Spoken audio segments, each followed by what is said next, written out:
Hey everyone, welcome to World Heritage Journey. Today we're at the Old Town of Corfu in Corfu, Greece. So Corfu is an island and a town just off the west of the Greek mainland, and it sits at the entrance to the Adriatic Sea. Because of its location, it was vitally important for the Venetian Empire, which ruled here for 400 years and built massive fortifications like the one I'm standing in now. It's really interesting here because there's 400 years of Venetian rule and then an interesting period of British rule as well. Let's have a look around.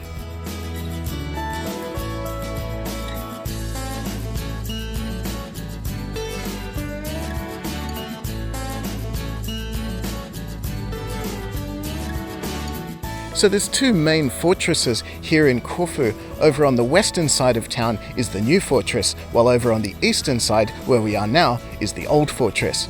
And this largely dates back to the Venetian period, which began in 1383, when the Venetians needed to construct fortresses to protect their vulnerable shipping and trading lines from pirates and from the Ottomans as well. And the Ottomans actually attacked the city several times, but they were never ever successful. And going around the city, it's actually quite interesting because there's just little touches of Venetian style everywhere, and it's really interesting to see.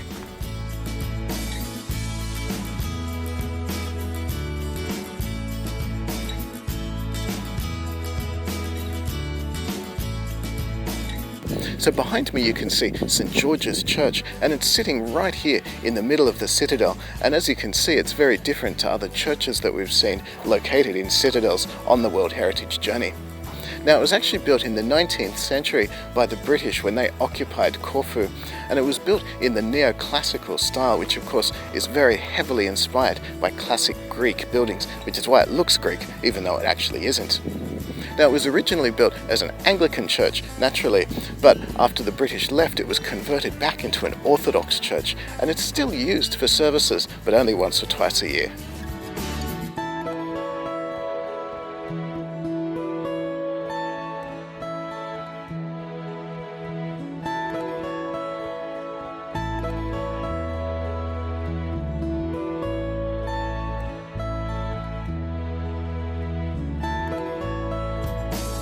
So we've been wandering around the old town now for an hour or two, and it's been really interesting. Space is very limited here because it's on a peninsula surrounded by two fortresses. So of course everything's really packed in, the streets are narrow and the buildings are tall, so it's very atmospheric as well.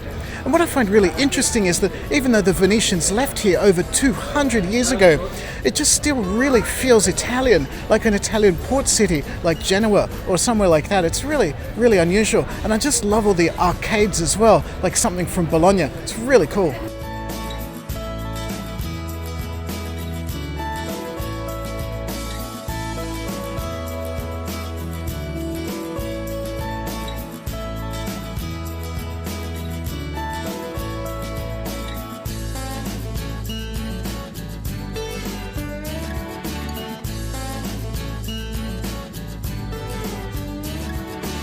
One of the strong legacies left here by the British, even though they only ruled Corfu for about 50 years, was a lot of buildings, and this is one of the fantastic examples that we have left, the Palace of St. Michael and St. George.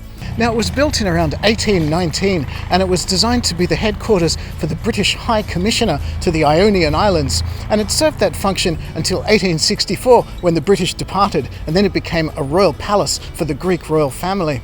And these days it houses a museum of Asian art, which I find really interesting. And it's been an interesting World Heritage site, this one. It's certainly an odd one out for Greece because it's about 2,000 years newer than anything else we've seen, but it's been interesting nonetheless, and we've had a good day. But that's it from me. Thank you so much for watching. Give me a thumbs up if you liked the video, leave me a comment, let me know what you thought. Hit subscribe if you'd like to see more from the World Heritage Journey. I'll see you next time.